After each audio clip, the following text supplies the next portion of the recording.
За нас, българите обаче, Еньов ден остава празника на магията на билките, на нестихващия жизнен цикъл и на слънцето, като първоизточник на живота. Вярва се, че на Еньов ден слънцето става рано, за да изиграе най-горещото си хоро. Изкъпва се цял всички утренни лъчи на зората и се изпълва с младост и сила. Престоява дълго, цял ден на небето, а после се обръща и бавно тръгва по дългия път към зимата. В народните вярвания това е повратен момент в годината и се свързва с края на лятото. Старите хора казват: куковицата кука до Еньов ден, а после онемява. И още казват: Еньо запретна своя ямурлук и тръгна да доведе зимата. Вярва се, че в тази сутрин слънцето трепти с особена сила и който види това трептение, ще бъде здрав през цялата година. За здравето се гадае още и по сянката, хвърлена от сутрешното слънце.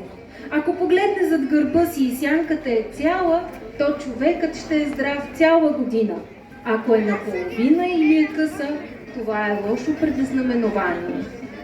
Хората вярвали още, че в нощта срещу изгрева на Еньов ден се отваря вратата към новото начало, а първият слънчев лъч, пробил небето, стига до гнездата, до кошерите, до мравуняците, до нивите, до къщите и до сърцата на хората, за да ги запали за новия ден.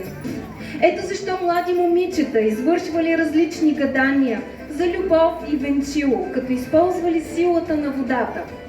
Те свивали еньовски китки, закичвали ги с пръстени, потапили ги в менче с мълчана вода, а на сутринта гадаели бъдещето с наричане за любов. Запретни Еньо бели ръкави на святата земя българска, та бръкни в сребърен котел и извади Еньова китка. Разни ми мълчана вода на очите, на сърцето ми биле положи, че да ми хване магията. На душата ми врата отвори, та да дочакам Еньо слънцето, нова сила да ми даде, с моят си Бог да тръгна, либето си да зърна па да позная на моята душица половината. На Еньов ден, освен гаданията за любов, се извършват и обреди, свързани с магичната сила на растенията. Старо поверие, че билките и растенията притежават особена сила, която може да изцелява, ако са набрани рано сутринта преди изгрев.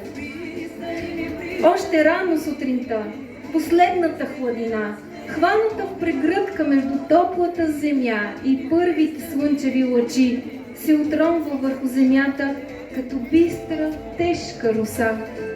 Тревите настръхнали се събуждат. Тинтявата изпъчва предизвикателно срещу изгрева, шекерчето размърква своите власинки, а буките протягат широка длан над ливади и гори, за да успокоят хорските души и да им прошепнат, че животът продължава. Народът вярвал, че за всяка болка си има билка. А според традицията, жените и билкарите на този ден трябва да наберат 77 билки и половина. За всичките познати болести по една билка, а за болестта без име половина. От билките